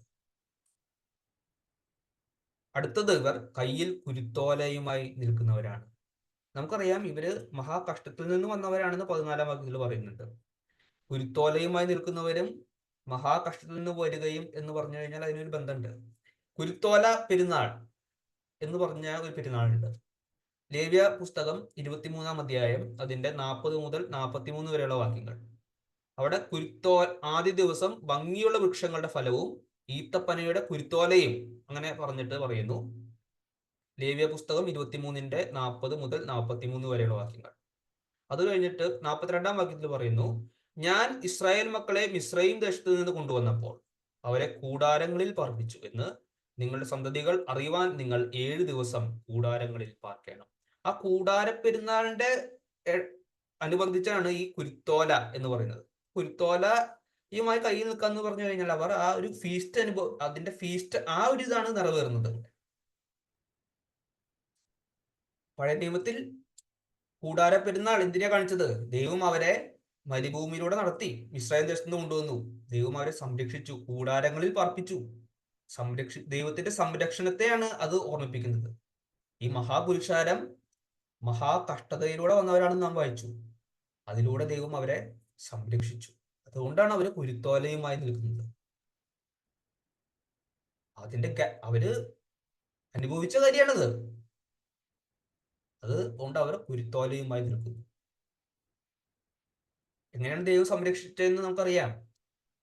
ജീവനുള്ള ദൈവത്തിന്റെ മുദ്ര 4 കാറ്റുകൾ അടിക്കുന്നതിന് മുൻപേ ദൈവത്തിന്റെ ദാസന്മാരെ, താൻ തിരഞ്ഞെടുത്തവരെ ജീവനുള്ള ദൈവത്തിന്റെ മുദ്രയുമായി മുദ്രയിട്ടു. അത് കഴിഞ്ഞിട്ടാണ് ഈ 4 കാറ്റെന്ന 4 കുതിരകളെ അഴിച്ചുവിടുന്നത്. അതുകൊണ്ട് അവരുടെ ആത്മാവ് സംരക്ഷിക്കപ്പെട്ടു ഈ മഹാകഷ്ടത്തിലൂടെ. ഇപ്പൊ അവര് അക്കരെ എത്തിയിരിക്കുക. ആരൊക്കെ മഹാകഷ്ടത്തിലൂടെ കടന്നുവോ അവരൊക്കെ അക്കരെ എത്തിയിരിക്കുന്നു, വിശ്വാസികൾ. എവിടെ നിന്നാണ് ഇവർ വന്നിരിക്കുന്നത് എന്നുള്ളതാണ് അടുത്ത ചോദ്യം. 13-ാം വാക്യത്തില് ഇങ്ങനെയാണ് കാണുന്നത്, മൂപ്പന്മാരിൽ ഒരുത്തൻ എന്നോട് വെള്ളനിലയെങ്കി ധരിച്ചിരിക്കുന്ന ഇവർ ആർ, എവിടെ നിന്ന് വന്നു എന്ന് ചോദിച്ചു. യോഹന്നാൻ പറയുന്നത്, യജമാനൻ അറിയുമല്ലോ എന്ന് ഞാൻ പറഞ്ഞതിന് അവൻ എന്നോട് പറഞ്ഞത്, ഇവർ മഹാകഷ്ടത്തിൽ നിന്ന് വന്നവർ. ഈ വെളിപ്പാട് പുസ്തകം 7-ാം അധ്യായത്തിന്റെ പശ്ചാത്തലത്തിൽ ഈ മഹാകഷ്ടം എന്ന് പറയുന്നത് വെളിപ്പാട് 7-ന്റെ 1 ഭൂമിമേലും കടലിന്മേലും വൃക്ഷത്തിന്മേലും ഊതുന്ന കാറ്റിനോടനുബന്ധിച്ച് നമുക്ക് മനസ്സിലാക്കാൻ പറ്റും. നമുക്കറിയാം ആ 4 കാറ്റുകൾ 4 കുതിരകളാണ്. ആ 4 കുതിരകളെ കുറിച്ചാണ് നാം വെളിപ്പാട് പുസ്തകം 6-ന്റെ 1 മുതൽ 8 വരെയുള്ള വാക്യത്തിൽ കണ്ടത്. ആ കഷ്ടതയിലൂടെ അനുഭവിച്ചവരാണ്, അവരുടെ ആത്മാക്കളാണ് 5-ാം മുദ്ര പൊട്ടിച്ചപ്പോൾ യാഗപീഠത്തിന് കീഴിൽ നിൽക്കുന്നതായിട്ട് നാം കണ്ടത്. അപ്പോ ആ കഷ്ടതയിലൂടെ വന്നവരാണ് ഇവര്, മഹാകഷ്ടത്തിൽ നിന്ന് വന്നത്. ഒരു കാര്യം ഓർമ്മിപ്പിക്കാം, ഈ 4 കാറ്റുകൾ എന്നുള്ളത് 4 കുതിരകളാണെന്നുള്ള കാര്യം കഴിഞ്ഞ ക്ലാസ്സിൽ വിശദീകരിച്ചത് കൊണ്ട് അത് വീണ്ടും വിശദീകരിക്കുന്നില്ല. അത് ഓർത്തിരിക്കണം. അപ്പോ ആ 4 കുതിരകൾ വിശുദ്ധന്മാരെ ആക്രമിക്കുന്ന ആ ദുഷ്ടന്മാരുടെ ഇടയിൽ, അവരുടെ ഇടയിൽ അതിലൂടെ ജീവിച്ചിട്ടാണ് ഈ വിശുദ്ധന്മാര് അക്കരെ എത്തിയിരിക്കുന്നത്. ഇവർ മഹാകഷ്ടത്തിൽ നിന്ന് വന്നവർ എന്ന് നാം വായിക്കുന്നു. വെളിപ്പാട് പുസ്തകത്തിന്റെ പശ്ചാത്തലത്തിൽ ഈ സഭാകാലമാണ് വിശ്വാസികളുടെ ബന്ധത്തിലുള്ള മഹാകഷ്ടകാലം. വെളിപ്പാട് 1-9 പറയുന്നുണ്ട്, നിങ്ങളുടെ സഹോദരനും യേശുവിന്റെ കഷ്ടതയിലും രാജ്യത്തിലും സഹിഷ്ണുതയിലും കൂട്ടാളിയുമായ യോഹന്നാൻ. യേശുവിന്റെ കഷ്ടതയിൽ ഇപ്പോൾ യോഹന്നാൻ കൂട്ടാളിയായിരുന്നു. ഇന്ന് ഈ സഭാകാലം ഉടനീളം വിശ്വാസികൾ യേശുവിന്റെ കഷ്ടതയിൽ കൂട്ടാളികളാണ്. അതുപോലെ തന്നെ വെളിപ്പാട് 2-9 പറയുന്നു, ഞാൻ നിന്റെ കഷ്ടതയും ദാരിദ്ര്യവും അറിയുന്നു. അവിടെയും കഷ്ടതയെ കുറിച്ച് പറയുന്നു. 1-ാം നൂറ്റാണ്ടിൽ സഭ കടന്നുപോയിരുന്ന കൊടിയ കഷ്ടതയുടെ മധ്യത്തിലാണ് വെളിപ്പാട് പുസ്തകം ലഭിക്കുന്നത്. അപ്പൊ ആ കോണ്ടെക്സ്റ്റില് കഷ്ടതയെ കുറിച്ചുള്ള ഒരു ജനത വെളിപ്പാട് പുസ്തകത്തിൽ ഉണ്ടെങ്കിൽ അത് പ്രാഥമികമായിട്ടും 1-ാം നൂറ്റാണ്ടിലെ ജനവും അതിൽ ഉൾപ്പെടുന്നുണ്ടെന്നുള്ളത് നാം മറന്നുകൂടാ. അവര് മാത്രമല്ല ഉൾപ്പെടുന്നത്, പക്ഷെ അവരും ഉൾപ്പെടുന്നുണ്ട്. കാരണം അവര് ഈ വെളിപ്പാട് പുസ്തകം അവർക്ക് ലഭിക്കുമ്പോൾ അവര് മഹാകഷ്ടത്തിലൂടെയായിരുന്നു കടന്നു പോകുന്നത്. അനേകരുടെ ജീവൻ എടുക്കുന്ന കാലമായിരുന്നു. വിശ്വാസ നിമിത്തം ജീവൻ കൊടുക്കുന്ന കാലമായിരുന്നു. അതുകൊണ്ട് അവരെ തന്നെയാണ് അത് ആദ്യം തന്നെ ഐഡന്റിഫൈ ചെയ്യുക. ഞങ്ങളിപ്പോ മഹാകഷ്ടത്തിലൂടെ പോകുന്നു എന്ന് അവര് ഓരോരുത്തരും വിശ്വസിച്ചിരുന്നു. മാത്രല്ല, കർത്താവിന്റെ ഉയർത്തെഴുന്നേൽപ്പ് മുതൽ തന്റെ രണ്ടാം വരവ് വരെയുള്ള ഈ കാലത്താണ് പിശാച് സഭയെ ഉപദ്രവിക്കുന്ന ആ മഹാകഷ്ടം നിറവേറുന്നത് എന്ന് വെളിപ്പാട് പുസ്തകം 12:5, 6, 14 മുതൽ 17 വരെയുള്ള വായിക്കുന്നുണ്ട്. വെളിപ്പാട് പുസ്തകം 12 അതിന്റെ 6-ാം വാക്യത്തില് കർത്താവിന്റെ ഉയർത്തെഴുന്നേൽപ്പിൻ കഴിഞ്ഞ ഉടനെ തന്നെ സ്ത്രീ, അതായത് സഭ, മരുഭൂമിയിലേക്ക് ഓടിപ്പോയി. അവിടെ അവളെ 1260 ദിവസം പോറ്റേണ്ടതിന് ദൈവം ഒരുക്കിയ ഒരു സ്ഥലം അവൾക്കുണ്ട്. അത് കഴിഞ്ഞിട്ട് 14-ാം വാക്യത്തിൽ വായിക്കുന്നു, സർപ്പത്തോട് അകലെ ഒരു കാലവും ഇരുകാലവും അരക്കാലവും പോറ്റി രക്ഷിച്ചു. 15-ാം വാക്യത്തില് സർപ്പം തന്റെ വായിൽ നിന്ന് നദി പോലെ വെള്ളം ചാടിച്ചു. 17-ാം വാക്യത്തില് മഹാസർപ്പം സ്ത്രീയോട് കോപിച്ചു, അവളുടെ സന്തതിയിൽ ശേഷിപ്പുള്ളവരോട് യുദ്ധം ചെയ്യുവാൻ പുറപ്പെട്ടു. ആ ഒരു കർത്താവിന്റെ പുനരുദ്ധാനം മുതൽ തുടങ്ങിയിട്ട് രണ്ടാം വരവ് വരെയുള്ള സമയത്താണ് ഈ മഹാസർപ്പം ഈ സ്ത്രീയോട് യുദ്ധം ചെയ്യുന്നത്. ആ സമയത്ത് തന്നെയാണ് കുഞ്ഞാട്, അതായത് ദൈവം ഈ സ്ത്രീയെ സംരക്ഷിക്കുന്നത്. വെളിപ്പാട് പുസ്തകം 7-ാം അധ്യായത്തിൽ പറയുമ്പോൾ ആ കഷ്ടതയിൽ നിന്നാണ് ഇവർ വന്നേക്കുന്നത്. അതെല്ലാം കഴിഞ്ഞ് പുതിയാകാശ പുതിയഭൂമിയിലുള്ള രംഗത്തെയാണ് നാം ഇവിടെ കാണുന്നത്. അതുകൊണ്ട് ഈ മഹാകഷ്ടകാലം എന്ന് പറയുന്നത് രണ്ടാം വരവിന് തൊട്ടു മുൻപുള്ള അക്ഷരികമായിട്ടുള്ള 3 കൊല്ലമല്ല, ഈ സഭാകാലയളവ് മൊത്തം കർത്താവിന്റെ ഉയർത്തെഴുന്നേൽപ്പ് മുതൽ കർത്താവിന്റെ രണ്ടാം വരവ് വരെയുള്ള ആ സമയത്തെയാണ് വെളിപ്പാട് പുസ്തകത്തിന്റെ പശ്ചാത്തലത്തിൽ മഹാകഷ്ടം എന്ന് പറഞ്ഞിരിക്കുന്നത്. ഈ ദർശനം എപ്പോഴാണ് നിറവേറുന്നത്? ഒന്ന്, നമുക്കറിയാം, മഹാകഷ്ടത്തിന് ശേഷം. ഈ ദർശനം നാം തുടങ്ങിയത് എവിടെയാ? ഇതിന്റെ ശേഷം എന്ന് പറഞ്ഞിട്ടാണ് 9-ാം വാക്യത്തിൽ നാം വായിക്കുന്നത്. ഇതിന്റെ ശേഷം ഞാൻ കണ്ടു. അത് ഒരു ദർശനമാണ്. ആ ദർശനം നിറവേറുന്നത് പുതിയാകാശ പുതിയഭൂമിയിലാണ്, ഈ മഹാകഷ്ടത്തിന് ശേഷം. കാരണം 14-ാം വാക്യത്തിൽ പറയുന്നത് എന്താ? ഇവർ മഹാകഷ്ടത്തിൽ നിന്ന് വന്നവർ എന്നാണ്. അതുകൊണ്ട് മഹാകഷ്ടത്തിൽ നിന്ന് വന്നിട്ടാണ് ഇത് നിറവേറുന്നത്. 2, ഇത് പുതിയാകാശ പുതിയഭൂമിയിലാണ് നിറവേറാൻ പോകുന്നത്. 7-ാം അധ്യായം 15 മുതൽ 17 വരെയുള്ള വാക്യത്തിൽ ഇങ്ങനെയാണ് വായിക്കുന്നത്, അതുകൊണ്ട് അവർ ദൈവത്തിന്റെ സിംഹാസനത്തിൽ മുൻപിലിരുന്ന് അവന്റെ ആലയത്തിൽ രാപ്പകല് അവനെ ആരാധിക്കുന്നു. ഇനി അവർക്ക് വിശക്കയില്ല, ദാഹിക്കുകയുമില്ല, വെയിലും യാതൊരു ചൂടും അവരുടെ മേൽ തട്ടുകയുമില്ല. വെളിപ്പാട് പുസ്തകം 21-ന്റെ 1 മുതൽ 4 വരെയുള്ള വാക്യത്തിലും അതേ പദപ്രയോഗം നാം കാണുന്നുണ്ട്. 3-ാമത്, ഇത് അന്ത്യന്യായവിധിക്ക് ശേഷമാണ് നിറവേറുന്നത്. ഇത് മഹാകഷ്ടത്തിന് ശേഷം നിറവേറുന്നു, അതായത് പുതിയാകാശ പുതിയഭൂമി നിറവേറുന്നു, അതായത് അന്ത്യന്യായവിധിക്ക് ശേഷം നിറവേറുന്നു. ഇതെല്ലാം ഒരു കാര്യമാണ് കേട്ടോ പറയുന്നത്. മഹാകഷ്ടത്തിന് ശേഷമാണ് പുതിയാകാശ പുതിയഭൂമി വരുന്നത്. മഹാകഷ്ടം അവസാനിക്കുന്നത് അന്ത്യന്യായവിധിയോടുകൂടിയാണ്. അന്ത്യന്യായവിധിക്ക് ശേഷം പുതിയാകാശ പുതിയഭൂമി വരും. അന്ത്യന്യായവിധിയോടുള്ള ബന്ധത്തിലാണ് ഇത് നിറവേറുന്നതെന്ന് പറയാൻ കാരണം, ഇവിടെ വായിക്കുന്നുണ്ട്, ദൈവം താൻ അവന്റെ കണ്ണിൽ നിന്ന് കണ്ണുനീരെല്ലാം തുടച്ചു കളയും. എപ്പോഴാണ് കണ്ണുനീരെല്ലാം തുടച്ചു കളയാന്ന് യെശയ്യാ പ്രവചനത്തിൽ പറയുന്നുണ്ട്. യെശയ്യാ 25:8. അവൻ മരണത്തെ സദാകാലത്തേക്ക് നീക്കിക്കളയും. യഹോവയായ കർത്താവ് സകല മുഖങ്ങളിൽ നിന്ന് കണ്ണുനീർ തുടക്കുകയും തന്റെ ജനത്തിന്റെ നിന്ന് സകല ഭൂമിയിൽ നിന്ന് നീക്കിക്കളയുകയും ചെയ്യും. യഹോവയല്ലോ അരുളി ചെയ്തിരിക്കുന്നത്. അതുകൊണ്ട് അവർ ദൈവത്തിന്റെ സിംഹാസനത്തിൽ മുൻപിലിരുന്ന് അവന്റെ ആലയത്തിൽ രാപ്പകൽ അവനെ ആരാധിക്കും. അവർ നിത്യതയിൽ ചെയ്യാൻ പോകുന്ന കാര്യം, നാം നിത്യതയിൽ എന്താ ചെയ്യാൻ പോകുന്നത്? ദൈവത്തിന്റെ ആലയത്തിൽ രാപ്പകൽ അവനെ ആരാധിക്കും. അതാണ് നമ്മുടെ ഇറ്റേണൽ മിനിസ്ട്രി. നമ്മുടെ ലെഗസി അതാണ്, അവനെ ആരാധിക്കാൻ. കുഞ്ഞാട് എന്താ ചെയ്യാൻ പോകുന്നത്? തന്റെ കാന്തയ്ക്ക് വേണ്ടി കരുതുകയാണ് ചെയ്യുന്നത്. അവിടെ നാം വായിക്കുന്നുണ്ട് അല്ലേ, തന്റെ രക്തത്താൽ വിടുവിച്ചു തന്റെ ദൈവത്തിന് രാജ്യവും പുരോഹിതന്മാരുമാക്കിയെന്ന് വെളിപ്പാടിന്റെ 1:6 വായിക്കുന്നു. അതുപോലെ തന്നെ താൻ ആലയമായിരിക്കും തന്റെ ജനത്തിന്, അവർക്കിനി വിശക്കയില്ല, ദാഹിക്കുകയുമില്ല, വെയിലും യാതൊരു ചൂടും അവരുടെ മേൽ തട്ടുകയില്ല. തന്റെ കാന്തയ്ക്ക് വേണ്ടി കരുതുകയാണ് കുഞ്ഞാട് നിത്യതയോളം ചെയ്യുന്നത്. തന്റെ ആലയത്തിൽ അവനെ ആരാധിക്കുകയാണ് തന്റെ കാന്ത ചെയ്യുന്നത്. ഇനി നമുക്ക് എണ്ണിക്കൂടാത്ത ഈ മഹാപുരുഷാരത്തെ കുറിച്ച് കുറച്ചും കൂടി ഒന്ന് പരിശോധിക്കാം. ഇത് എന്റെ ആവശ്യമുള്ളത്, നാം കഴിഞ്ഞ ആഴ്ച പഠിച്ച കാര്യം 144,000 പേരാണ്. 144,000 പേരെ കുറിച്ച് പഠിച്ചപ്പോൾ അത് സഭയാണ് നാം കണ്ടു അല്ലേ. എന്നാൽ ആ 144,000 പേരെ ഇസ്രായേൽ മക്കൾ എന്നാണ് പറഞ്ഞേക്കുന്നത്. അതുകൊണ്ട് സഭ ദൈവത്തിന്റെ ഇസ്രായേലാണ് എന്നുള്ള സന്ദേശമാണ് അതിൽ കൂടെ നൽകുന്നത്. അതിനുള്ള കാരണങ്ങൾ, എന്തുകൊണ്ട് അങ്ങനെ നാം വിശ്വസിക്കണം എന്നുള്ളത് പശ്ചാത്തലത്തിൽ നിന്നും നാം മനസ്സിലാക്കി. അതുകൊണ്ട് ഞാൻ അത് ആവർത്തിക്കുന്നില്ല. എന്നാൽ ഇവിടെ പറയുന്നത് സകല ജാതികളിൽ നിന്നുമുള്ള എണ്ണിക്കൂടാത്ത മഹാപുരുഷൻ. അതും നാം സഭയായിട്ട് തന്നെയാണ് മനസ്സിലാക്കുന്നത്. വേറെ സഭയല്ലാതെ വേറെ ആരും ഇല്ലല്ലോ രക്ഷിക്കപ്പെട്ടവര്. അപ്പൊ ഒരു ചോദ്യം വരും, ഇത് രണ്ടും എങ്ങനെ ശരിയാവും?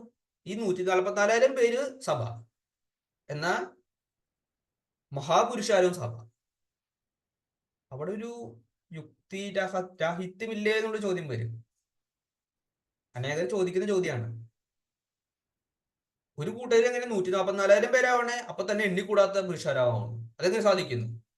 അതുപോലെ തന്നെ യഹൂദ ഗോത്രത്തിൽ നിന്ന് രക്ഷിക്കപ്പെട്ടവരാണ് ഇവര്, അല്ലെങ്കിൽ അങ്ങനെ ഇസ്രായേലിൽ നിന്നാണ് ഇവര് രക്ഷിക്കപ്പെട്ടതെന്ന് പറയുമ്പോഴും, ഇസ്രായേലിൽ മുദ്രയേറ്റവർ 144,000 പേരെന്ന് പറയുമ്പോഴും, സകല ജാതികളിൽ നിന്ന് രക്ഷിക്കപ്പെട്ടു എന്ന് പറയുമ്പോഴും, ഇതെങ്ങനെ ഒരു കൂട്ടരാവണേ എന്നുള്ള ചോദ്യം വരും. അതിനുള്ള ഒരു മറുപടി നാം അറിഞ്ഞിരിക്കേണ്ട ആവശ്യമുണ്ട്. എങ്ങനെ ഈ 144,000 പേരും മഹാപുരുഷാരവും ഒരു കൂട്ടമാകുന്നു? അതിന്റെ ഒന്നാമത്തെ കാര്യം, 144,000 പേരെ കുറിച്ച് നമുക്കൊന്ന് വിശദമായിട്ട് പഠിക്കാം. 144,000 പേരെ യോഹന്നാൻ കണ്ടു എന്നല്ല പറയുന്നത്, യോഹന്നാൻ കേട്ടു എന്നാണ് പറയുന്നത്. മുദ്രയേറ്റവരുടെ എണ്ണവും ഞാൻ കേട്ടു എന്നാണ് 4-ാം വാക്യത്തിൽ പറയുന്നത്. കേട്ടു എന്ന് പറഞ്ഞിട്ട് പറയാണ് 144,000 പേർ. 7-ാം അധ്യായത്തിൽ യോഹന്നാൻ 144,000 പേരെ കാണുന്നില്ല. 2, ഈ 144,000 പേർ ഒരു നിശ്ചിത സംഖ്യയാണ് യോഹന്നാൻ കേട്ടത്. 144,000 എന്ന് പറഞ്ഞ ഒരു നിശ്ചിത ഡെഫിനിറ്റ് നമ്പറാണ്, നിശ്ചിത സംഖ്യയാണ്.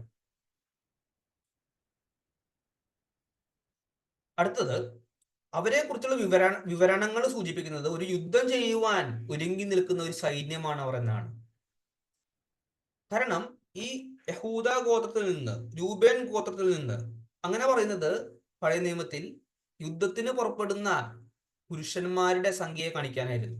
ഒന്ന് സംഖ്യാപുസ്തകം 1:3 പറയുന്നുണ്ട്, യുദ്ധത്തിന് പുറപ്പെടുവാൻ പ്രാപ്തിയുള്ള എല്ലാവരെയും ഗണമായി എണ്ണണം. അത് കഴിഞ്ഞിട്ട് പറയുന്നു 1:21 പേരുപേരായി രൂബേൻ ഗോത്രത്തിൽ എണ്ണപ്പെട്ടവർ 46,500 പേർ, ഷിമയോൻ ഗോത്രത്തിൽ എണ്ണപ്പെട്ടവർ, ഗാദ് ഗോത്രത്തിൽ എണ്ണപ്പെട്ടവർ, യഹൂദ ഗോത്രത്തിൽ എണ്ണപ്പെട്ടവർ, അങ്ങനെ പറഞ്ഞ് ലിസ്റ്റായിട്ട് പറയാണ്. അതേ പ്രയോഗമാണ് ഇവിടെ കാണുന്നത്. യഹൂദ ഗോത്രത്തിൽ മുദ്രയേറ്റവർ 12,000, രൂബേൻ ഗോത്രത്തിൽ 12,000. മാത്രല്ല വെളിപ്പാട് പുസ്തകം 14:4 നാം ഇവരെ കുറിച്ച് പറയുന്നുണ്ട്. അവിടെ പറയുന്നത് അവർ കന്യകമാരാകിയാൽ സ്ത്രീകളോട് കൂടെ മലിനപ്പെടാത്തവർ എന്നാണ്. അതിന്റെ അർത്ഥം ഇവര് പുരുഷന്മാരായിരുന്നു. എങ്ങനെ? ദർശനത്തിൽ അവര് പുരുഷന്മാരായിട്ടാണ് അവരെ ചിത്രീകരിച്ചിരിക്കുന്നത്. ഒരു സൈന്യമാണ് എന്നാണ് എന്റെ അർത്ഥം. അവര് കുഞ്ഞാടിന് വേണ്ടി പോരാടുന്ന ഒരു സൈന്യമായിട്ടാണ് വെളിപ്പാട് പുസ്തകത്തിൽ ഈ 144,000 പേരെ ചിത്രീകരിച്ചിരിക്കുന്നത്. വെളിപ്പാട് പുസ്തകം 7:3 പറയുന്നുണ്ട്, ഇവരെ മുദ്രയിട്ടത് എപ്പോഴാ? ഈ മഹാകഷ്ടത്തിന് മുൻപാണ്, 4 കാറ്റുകൾ അടിക്കുന്നതിന് മുൻപ്. അപ്പോൾ യുദ്ധത്തിന് മുൻപാണ് മുദ്രയിട്ടേക്കുന്നത്. ഒരു യുദ്ധത്തിന് വേണ്ടി അവരെ ഒരുക്കാണ് അവരെ. ഈ മഹാകഷ്ടത്തിൽ കുഞ്ഞാടിന് വേണ്ടി യുദ്ധം ചെയ്യുന്നവര്, ആ വിശുദ്ധ യുദ്ധത്തിൽ ഏർപ്പെടുന്നവർ, അവരാണ് ഈ 144,000 പേര്. ദ ചർച്ച് മിലിറ്റന്റ് എന്ന് നമുക്ക് മനസ്സിലാക്കാം. യുദ്ധം ചെയ്യുന്ന ദൈവമക്കൾ എന്ന് പറഞ്ഞു കഴിഞ്ഞാൽ നിത്യതയ്ക്ക് മുൻപുള്ള അവസ്ഥയാണത്. ഈ ഭൂമിയിൽ യുദ്ധത്തിൽ ഏർപ്പെട്ടിരിക്കുന്ന എല്ലാ വിശ്വാസികളെയുമാണ് ഈ 144,000 പേര് ചിത്രീകരിക്കുന്നത്. അവരുടെ സംഖ്യ കുഞ്ഞാടിനാൽ എണ്ണപ്പെട്ടിരിക്കുന്നുണ്ട്. അവരുടെ യഥാർത്ഥ സംഖ്യ കുഞ്ഞാടിനറിയാം. അതാണ് ഈ 144,000 പേരെ മുദ്രയിട്ടു എന്നുള്ള കാര്യം സൂചിപ്പിക്കുന്നത്. എന്നാൽ അവർ യുദ്ധത്തിലാണ്. ദൈവം അവരെ ഇസ്രായേലായി എണ്ണുന്നു. ഇതാണ് 144,000 പേർ സൂചിപ്പിക്കുന്ന കാര്യം. ഇനി എണ്ണിക്കൂടാത്ത മഹാപുരുഷാരം എന്തിനെയാണ് കാണിക്കുന്നത്? ഒന്ന്, ഇവിടെ എണ്ണിക്കൂടാത്ത മഹാപുരുഷാരത്തെ കേട്ടു എന്നല്ല പറയുന്നത്, യോഹന്നാൻ കണ്ടു എന്നാണ് പറയുന്നത്. ഇവര് മാത്രല്ല, ഇവര് യുദ്ധത്തിന് വേണ്ടി ഒരുങ്ങി നിൽക്കുന്നവരല്ല. ഇവര് യുദ്ധം കഴിഞ്ഞു വരുന്നവരാ, മഹാകഷ്ടത്തിൽ നിന്ന് വന്നവർ. അവിടെയാണ് ഒരു വ്യത്യാസമുള്ളത്. 144,000 പേര് യുദ്ധത്തിന് വേണ്ടി ഒരുങ്ങി നിൽക്കുന്നവരായിരുന്നു, യുദ്ധസജ്ജരായിട്ട്. മഹാകഷ്ടത്തിന് മുൻപുള്ള ദർശനമായിരുന്നു അത്. ഇതോ മഹാകഷ്ടത്തിൽ നിന്ന് വന്നവരാണ്. ഇവര് സകല ജാതികളിൽ നിന്നുള്ള വിശ്വാസികളാണ്. അതായത് ദൈവം അവരെ തന്റെ ഇസ്രായേലായിട്ടാണ് എണ്ണുന്നതെങ്കിലും മനുഷ്യന്റെ മുൻപിൽ അവര് എല്ലാ ജാതികളിൽ നിന്നും വന്ന, എല്ലാ ഭാഷക്കാരിൽ നിന്നും വന്ന ദൈവത്തിന്റെ ജനമാണ്, സഭയാണ്. ദൈവത്താൽ അവർ എണ്ണപ്പെട്ടവരാണ്. ദൈവത്തിന്റെ മുൻപിൽ 144,000 പേർ എന്ന് നമുക്ക് ചിത്രീകരണ രൂപത്തിൽ പറയാണ്. എന്നാൽ മനുഷ്യരുടെ ദൃഷ്ടിയിൽ അവർ എണ്ണാവുന്നതിലും അപ്പുറമാണ്, എണ്ണിക്കൂടാത്ത മഹാപുരുഷാരം. ഈ ഒരു കാര്യം നാം വെളിപ്പാട് പുസ്തകത്തിലെ ഒരു എന്താ പറയാ, ഒരു വ്യത്യസ്തമായൊരു ഭാഷയല്ല ഇത്. ഇതിനു മുൻപേ ഇതേ രീതിയിൽ പല കാര്യങ്ങളും നാം കാണാം. 144,000 പേര് എന്ന് കേട്ടു, എണ്ണിക്കൂടാത്ത മഹാപുരുഷാരത്തെ കണ്ടു. അതുപോലെ തന്നെ വെളിപ്പാട് പുസ്തകം 5 മുതൽ 6 വരെയുള്ള വാക്യത്തിൽ യഹൂദാ ഗോത്രത്തിലെ സിംഹം ജയം പ്രാപിച്ചിരിക്കുന്നു എന്നാണ് യോഹന്നാൻ കേട്ടത്. പക്ഷെ കണ്ടതോ കുഞ്ഞാട് അറുക്കപ്പെട്ടതുപോലെ നിൽക്കുന്നതാണ് കണ്ടത്. അപ്പൊ നമ്മൾ ചോദിക്കരുത്, സിംഹം ജയം പ്രാപിച്ചിരിക്കുന്നു എന്ന് കേൾക്കുക, കുഞ്ഞാടിനെ കാണാം, അതൊരു യുക്തിരാഹിത്യമല്ലേ എന്നുള്ള ചോദ്യം നാം ചോദിക്കരുത്. കാരണം വെളിപ്പാട് പുസ്തകത്തിന്റെ സംസാര ശൈലി അങ്ങനെയാണ്. സിംഹം എന്ന് കേൾക്കും, കുഞ്ഞാടിനെയാണ് കാണുന്നത്. അതുപോലെ തന്നെ 144,000 പേരെ കേട്ടു, കണ്ടതോ മഹാപുരുഷാരത്തെ. ഇതിലൊരു വൈരുദ്ധ്യമൊന്നുമില്ല, അത് നാം വിശ്വസിക്കണം.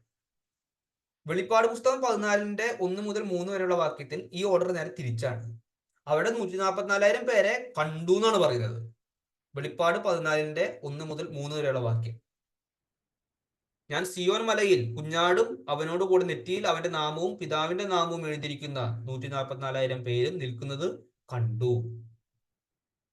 കേട്ടതോ തൊട്ടടുത്ത് പെരുവെള്ളത്തിന്റെ ഇരച്ചിൽ പോലെയും വലിയൊരു ഇടിമുഴക്കം പോലെയും സ്വർഗത്തിൽ നിന്ന് ഒരു ഘോഷം കേട്ടു. ആ ഘോഷം ഒരു പാട്ടുപാടി എന്നാണ് പറയുന്നത്. ഭൂമിയിൽ നിന്ന് വിലയ്ക്ക് വാങ്ങിയിരുന്ന 144,000 പേർക്കല്ലാതെ ആർക്കും ആ പാട്ട് പഠിക്കാൻ കഴിഞ്ഞില്ല എന്ന് പറഞ്ഞു കഴിഞ്ഞാൽ, ഈ പെരുവെള്ളത്തിന്റെ ഇരച്ചിൽ പോലെയുള്ള ആ ഘോഷം ആരുടെ ഘോഷ? ഈ 144,000 പേരുടെയാണ്. അപ്പൊ അവിടെ കണ്ടത് 144,000 പേരെയാണ്, പക്ഷെ കേട്ടതോ മഹാപുരുഷാരത്തിന്റെ, എണ്ണിക്കൂടാത്ത പെരുവെള്ളത്തിന്റെ ഇരച്ചിൽ പോലെയുള്ള ഘോഷം. അപ്പൊ ഇത് വൈരുദ്ധ്യമല്ല, കോംപ്ലിമെന്ററി ട്രൂത്ത്സ് ആണ്. രണ്ടും കൂടി ആവുമ്പോഴാണ് ദൈവജനത്തിന്റെ കുറിച്ചുള്ള ചിത്രം പൂർണ്ണതയിലെത്തുന്നത്. 144,000 പേര് കാണുന്ന എന്താ? അവര് യുദ്ധം ചെയ്യുന്നവരാണ്. ഈ സമയത്ത് അവരുടെ എണ്ണം ദൈവത്തിന്റെ മുൻപിൽ കറക്റ്റാണ്, എക്സാക്ട് നമ്പർ ദൈവത്തിന് അറിയാം. അവര് ദൈവത്തിന്റെ ഇസ്രായേലാണ്.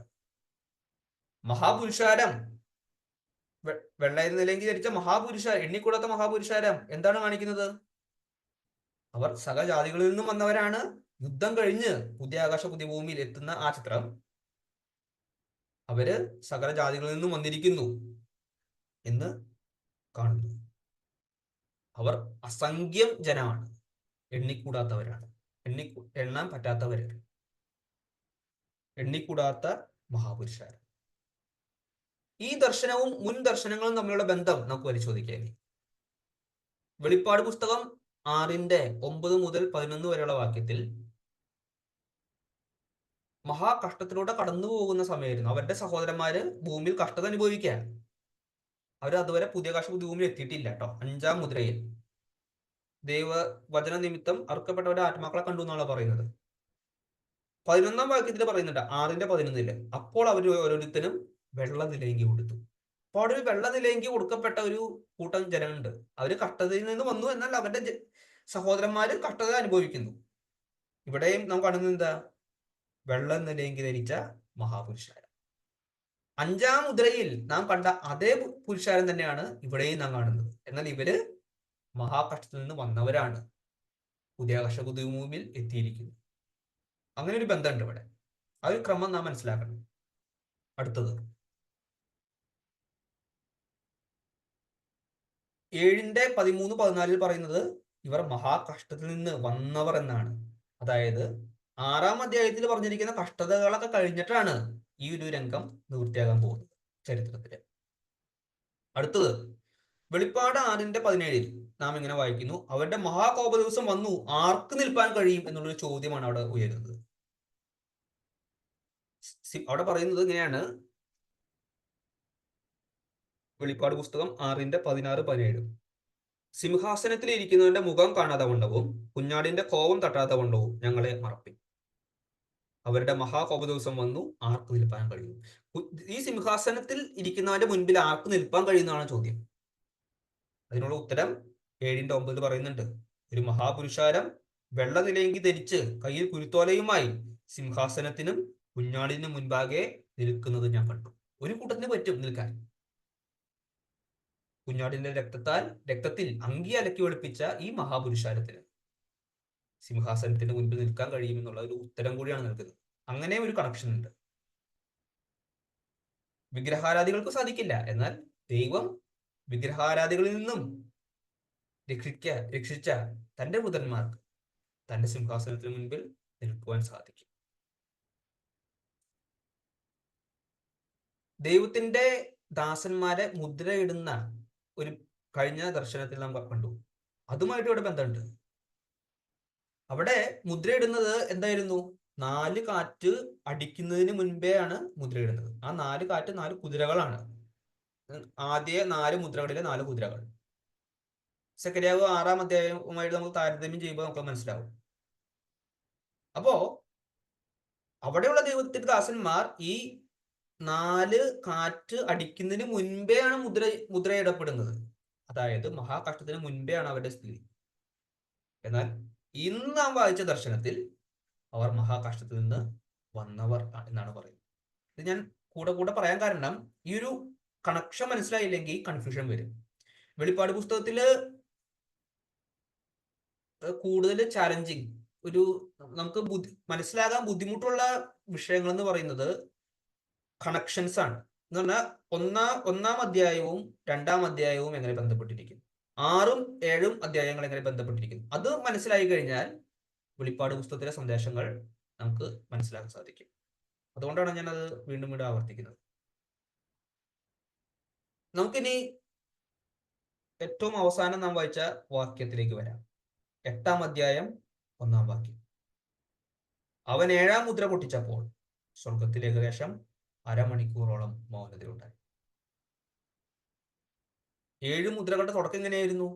6:1 കുഞ്ഞാട് മുദ്രകളിൽ 1 പൊട്ടിച്ചപ്പോൾ നീ വരിക എന്ന് 4 ജീവികളിൽ 1 ഇടിമുഴക്കം പോലെ പറയുന്നത് ഞാൻ കേട്ടു. 7-ാം മുദ്ര പൊട്ടിച്ചപ്പോഴോ അരമണിക്കൂറോളം മൗനത, സൈലൻസ്. മൗനത എന്ന് പറഞ്ഞു കഴിഞ്ഞാൽ ദൈവത്തിന്റെ ന്യായവിധിയാണ് കാണിക്കുന്നത്. ദൈവത്തിന്റെ ന്യായവിധി വന്നു, അന്ത്യന്യായവിധി വന്നു കഴിഞ്ഞു എന്നാണ് അത് ചിത്രീകരിക്കുന്നത്. ഹബക്കൂക്ക് 2:20, സഫന്യാ പ്രവചനം 1:7-8 വാക്യത്തിൽ നാം ഇങ്ങനെ പറയുന്നുണ്ട്, യഹോവയെ കർത്താവിന്റെ സന്നിധിയിൽ മിണ്ടാതിരിക്കുക, യഹോവയുടെ ദിവസം അടുത്തിരിക്കുന്നു. അപ്പൊ ഈ മിണ്ടാതിരിക്കുക, മൗനത ഉണ്ടായി എന്ന് പറഞ്ഞു കഴിഞ്ഞാൽ യഹോവയുടെ ദിവസം വന്നു എന്നാണ് അതിന്റെ അർത്ഥം. 6-ാം മുദ്ര പൊട്ടിച്ചപ്പോൾ, അതായത് 6-ാം അധ്യായം 17-ാം വാക്യത്തില് അവരുടെ മഹാകോപ ദിവസം വന്നു എന്നാണ് പറയുന്നത്. അതിന്റെ പിന്തുടർച്ചയാണ് ഈ 8-ാം അധ്യായത്തിന്റെ 1-ാം വാക്യത്തിലുള്ള 7-ാം മുദ്ര. അപ്പൊ 6-ാം മുദ്രയും 7-ാം മുദ്രയും സംഭവിക്കുന്നു ഒരേ സമയത്താണ്. 6-ാം മുദ്രയുടെയും 7-ാം മുദ്രയുടെയും ഇടയ്ക്ക് നാം വായിച്ച 2 ദർശനങ്ങളുണ്ട്. അത് എന്തുകൊണ്ടാണ് അത് വെച്ചതെന്ന് നാം മനസ്സിലാക്കി അല്ലേ? അത് ഞാൻ വീണ്ടും ഒന്ന് സമ്മറൈസ് ചെയ്യാം. എന്നാൽ 6-ാം മുദ്ര നിറവേറുന്ന ആ സമയത്താണ് 7-ാം മുദ്രയും നിറവേറുന്നത്. കാരണം 7-ാം മുദ്ര ന്യായവിധിയെയാണ് ചിത്രീകരിക്കുന്നത്, മൗനതയുണ്ടായി എന്നാ പറയുന്നത്. പലരും ഒരു തെറ്റിദ്ധാരണയുണ്ട്. 7-ാം മുദ്രയുടെ ഉള്ളടക്കം എന്താണെന്നുള്ള ചോദ്യത്തിന് പലരും ധരിച്ചു വെച്ചിരിക്കുന്നത് 7-ാം മുദ്രയ്ക്ക് അതിൽ തന്നെ ഒരു ഉള്ളടക്കമില്ല. ഒരു ഉള്ളടക്കവുമില്ലാതെ കാര്യമായി കിടക്കുന്ന ഒരു കാര്യമാണ് 7-ാം മുദ്ര. എന്നാൽ 7-ാം മുദ്ര കഴിഞ്ഞിട്ട് നാം വായിക്കുന്ന 7 കാഹളങ്ങളാണ് 7-ാം മുദ്രയുടെ ഉള്ളടക്കം എന്നാണ് പലരും ധരിച്ചിരിക്കുന്നത്. അത് തെറ്റാണത്. കാരണം അവര് മനസ്സിലാക്കിയിരിക്കുന്നത് ഈ മൗനത എന്നുള്ളത് ഉള്ളടക്കമായിട്ട് അവർ കണക്കാക്കുന്നില്ല. പക്ഷെ നാം ഇവിടെ ഒരു കാര്യം ശ്രദ്ധിക്കണം. അരമണിക്കൂറോളം മൗനത ഉണ്ടായി എന്നാണ് നാം വായിക്കുന്നത്. യോഹന്നാൻ ദർശനത്തിൽ ഈ അരമണിക്കൂറോളമുള്ള മൗനത അനുഭവിച്ചു. അരമണിക്കൂറോളം. നമുക്കത് ഒറ്റ വാക്യത്തിൽ പെട്ടെന്ന് വായിക്കാം, ഒരു നിമിഷം കൊണ്ട് വായിച്ചു തീർക്കാൻ പറ്റില്ല. അരമണിക്കൂറോളം മൗനത ഉണ്ടായി എന്ന് പറഞ്ഞു കഴിഞ്ഞാൽ 2-ാം വാക്യത്തിലോട്ട് പിന്നെ നമ്മൾ കടക്കാണ്. അതുകൊണ്ട് നമുക്ക് അതിന്റെ ആ കണ്ടന്റ് മനസ്സിലാവില്ല. പക്ഷെ ഇവിടെ അരമണിക്കൂറോളം മൗനത ഉണ്ടായി എന്നാണ് വായിക്കുന്നത്. അതുകൊണ്ട് 7-ാം മുദ്ര എന്നത് 6-ാം മുദ്രയുടെ തുടർച്ചയാണ്. 6-ാം മുദ്ര പൊട്ടിച്ചപ്പോൾ ലോകം അവസാനിക്കുകയാണ്, മഹാകോപ ദിവസം വന്നു. അതുകൊണ്ട് 7-ാം മുദ്ര പൊട്ടിച്ചപ്പോൾ മൗനത ഉണ്ടായി. ഇനി തുടർന്ന് നാം വായിക്കുന്ന 6 കാഹളങ്ങൾ, അത് ആ സമയത്ത് അതെല്ലാം 7-ാം മുദ്രയ്ക്ക് ശേഷം ചരിത്രത്തിൽ നിറവേറുന്നതല്ല. അതായത് 7-ാം മുദ്ര പൊട്ടിക്കുന്നതിന് മുൻപേ നിറവേറേണ്ടതാണ് 6 കാഹളങ്ങൾ എന്നുള്ളത് ദൈവം അനുവദിച്ചാൽ നാം തുടർന്നുള്ള ക്ലാസ്സുകളിൽ മനസ്സിലാക്കുന്നതായിരിക്കും. ഒരു ചോദ്യം അവശേഷിക്കുന്നുണ്ട്. ഈ 7 മുദ്രകള് ഒരുമിച്ച് അങ്ങോട്ട് പറഞ്ഞു പോയാൽ പോരെ? എന്തിനാണ് ഈ 6 മുദ്രകൾ വരെ ഒരുമിച്ച് പറഞ്ഞിട്ട് അതിന്റെ ഇടയിൽ ഒരു മുദ്രയിടയിലും ഒരു മഹാപുരുഷാരവും, അത് കഴിഞ്ഞിട്ട് ഒരു അധ്യായം കഴിഞ്ഞിട്ട് 7-ാം മുദ്ര പൊട്ടിക്കുന്നു? എന്തിനാണ് അങ്ങനെ ഒരു രീതിയിൽ പറഞ്ഞേക്കുന്നത്? എല്ലാത്തിനും ഒരു കാരണമുണ്ട്. 4 മുദ്രകൾ പൊട്ടിച്ചപ്പോൾ ദൈവജനം അനുഭവിക്കുന്ന കഷ്ടപ്പാടുകളുടെ പല തരത്തിലുള്ള കഷ്ടപ്പാടുകൾ, അതെല്ലാം ദൈവം നിയമിച്ചതാണെന്ന്, അവരുടെ വിശുദ്ധീകരണത്തിന് വേണ്ടിയാണ് ദൈവം അത് നിയമിച്ചതെന്ന് നാം മനസ്സിലാക്കി. ആ അനുഭവിച്ച കഷ്ടപ്പാടുകളിലൂടെ കടന്നു വന്നവർ, അവരുടെ ആത്മാക്കൾ 5-ാം മുദ്ര പൊട്ടിച്ചപ്പോൾ സ്വർഗത്തിൽ ഇരുന്ന് നിലവിളിക്കുകയാണ്. അതിനുള്ള എന്തുകൊണ്ടാണെന്ന് നാം മനസ്സിലാക്കി. 6-ാം മുദ്ര പൊട്ടിച്ചപ്പോൾ ഈ ലോകം അവസാനിക്കുന്നു. എന്നാൽ 7-ാം അധ്യായത്തിൽ 2 ദർശനങ്ങൾ കാണാണ്. 6-ാം മുദ്രയുടെയും 7-ാം മുദ്രയുടെയും ഇടയിൽ ആണത് പറഞ്ഞേക്കുന്നത്. എന്തിനാണെന്ന് വെച്ച് കഴിഞ്ഞാൽ 2 കാര്യങ്ങൾ ബോധ്യപ്പെടുത്താൻ വേണ്ടിയാണ്. ഒന്ന്, ഈ 4 മുദ്രകൾ ഉണ്ടല്ലോ, അതിലൂടെ കടന്നു പോകുന്ന ദൈവജനത്തിന് എങ്ങനെ ജീവിക്കാൻ പറ്റും എന്നുള്ള ചോദ്യത്തിന് ഉത്തരം നൽകുന്നുണ്ട്. കാരണം ഈ 4 കുതിരകൾ പുറപ്പെടുന്നതിന് മുൻപേ, 4 കാറ്റുകൾ ഊതുന്നതിന് മുൻപേ ദൈവം തന്റെ ദാസന്മാരെ മുദ്രയിടും. അതാണ് ഒന്നാമത്തെ കാര്യം. അടുത്തത്, സിംഹാസനത്തിന്റെ മുൻപിൽ നിൽക്കാൻ ആർക്ക് സാധിക്കും എന്നുള്ള ചോദ്യം. 9 മുതൽ 17 വരെയുള്ള വാക്യത്തിൽ പറയുന്നു, ഈ മഹാപുരുഷാരത്തിന് ദൈവത്തിന് മുൻപാകെ നിൽക്കുവാൻ സാധിക്കും. ഈ 2 കാര്യങ്ങൾ പറഞ്ഞതിന് ശേഷം വീണ്ടും അത് കണ്ടിന്യൂ ചെയ്യാണ്. 6-ാം മുദ്രയിൽ നിറവേറിയ കാര്യങ്ങൾ കണ്ടിന്യൂ ചെയ്യാണ്, തുടർന്നുകൊണ്ടിരിക്കുന്നു. 7-ാം മുദ്ര പൊട്ടിച്ചു, അപ്പോൾ അരമണിക്കൂറോളം മൗനത ഉണ്ടായി. ഈ ഒരു കാര്യമാണ് നമുക്ക് ഈ 7 മുദ്രകളിൽ നിന്നും പഠിക്കാനുള്ളത്. ദൈവം തന്റെ ജനത്തെ ഇതിൽ നിന്നെല്ലാം സംരക്ഷിക്കും, ആത്മീയമായി സംരക്ഷിക്കും. ദൈവത്തിന്റെ വൃതന്മാർ ഓരോരുത്തരും ഈ മഹാകഷ്ടത്തിൽ നിന്ന് അതിലൂടെ കടന്ന് അക്കരെ എത്തുക തന്നെ ചെയ്യും. കാരണം എന്താണ്? രക്ഷ എന്നുള്ളത് സിംഹാസനത്തിലിരിക്കുന്ന ദൈവത്തിന്റെയും കുഞ്ഞാടിന്റെയും ദാനമാണ്. ദൈവം അവർക്ക് ദാനമായിട്ട് കൊടുത്ത കാര്യമാണ് രക്ഷ. ദൈവം ദാനമായിട്ട് കൊടുത്തു കഴിഞ്ഞാൽ അത് പിടിച്ചു പറിക്കാൻ 4 കുതിരകളോ ആർക്കും, എത്ര ദുഷ്ടാത്മ സേനകൾക്കോ ആർക്കും സാധിക്കില്ല. ദൈവം അവർക്ക് ദാനമായിട്ട് കൊടുത്തു. ദൈവം അവരെ മുദ്ര ഇട്ടു. ആ മുദ്ര പൊട്ടിപ്പാൻ വേറെ ആർക്കും സാധിക്കില്ല. അവരിൽ ദൈവം ഇട്ട മുദ്ര ജീവനുള്ള മുദ്രയാണെന്ന് നാം കണ്ടു. ജീവനുള്ള മുദ്രയേറ്റവർ അവർ ഒരിക്കലും മരിക്കില്ല. അവർ നിത്യകാലം ജീവിക്കുന്നവരാണ്. അവരെ അവരുടെ ശരീരത്തെ താൽക്കാലികമായിട്ട് നശിപ്പിക്കാം, പക്ഷെ അവർ ഉയർത്തെഴുന്നേറ്റ് പുതിയ ആകാശ പുതിയ ഭൂമിയിൽ അവന്റെ ആലയത്തിൽ എന്നേക്കും വസിക്കും. അതുകൊണ്ട് അവർ ദൈവത്തിന്റെ സിംഹാസനത്തിന് മുൻപിൽ ഇരുന്ന് അവന്റെ ആലയത്തിൽ രാപ്പകൽ അവനെ ആരാധിക്കുന്നു. സിംഹാസനത്തിൽ ഇരിക്കുന്നവൻ അവർക്ക് കൂടാരമായിരിക്കും. ഇനി അവർക്ക് വിശക്കയില്ല, ദാഹിക്കയുമില്ല. വെയിലും യാതൊരു ചൂടും അവരുടെ മേൽ തട്ടുകയുമില്ല. സിംഹാസനത്തിന്റെ മധ്യയുള്ള കുഞ്ഞാട് അവരെ മേയിച്ച് ജീവജലത്തിന്റെ ഉറവുകളിലേക്ക് നടത്തുകയും ദൈവം താൻ അവരുടെ കണ്ണിൽ നിന്ന് കണ്ണുനീർ എല്ലാം തുടച്ചു കളയുകയും ചെയ്യും. എല്ലാ കണ്ണുനീരും തുടച്ചു കളയും. കുഞ്ഞാട് തന്റെ സഭയെ സംരക്ഷിക്കും എന്നുള്ള ഉറപ്പ്, ഗ്യാരണ്ടി കൊടുക്കാൻ വേണ്ടിയാണ് ഈ ദർശനം തന്റെ ദാസന്മാരെ കാണിക്കുന്നത്. അവരുടെ ഭാവി പ്രത്യാശ സഭയെ കാണിക്കുന്നു. നമുക്കതുകൊണ്ട് അവരിൽ ആശ്രയിക്കാം. ആദ്യം പറഞ്ഞതുപോലെ ബുദ്ധിയുള്ളവർ, അനുഭവ സമ്പത്തുള്ളവർ പറയുന്ന കാര്യം ഇപ്പോഴേ വിശ്വസിക്കുക. എന്തായാലും നാം ഒരു കാലത്ത് ഇത് വിശ്വസിക്കും. ഇപ്പോഴേ വിശ്വസിക്കുക. രക്ഷ എന്നുള്ളത് കുഞ്ഞാടിന്റെ ദാനമാണെന്നുള്ളത് വിശ്വസിച്ച് അവനിൽ ആശ്രയിക്കുക. അവന്റെ നാമം മാത്രം മഹത്വപ്പെടുമാറാകട്ടെ.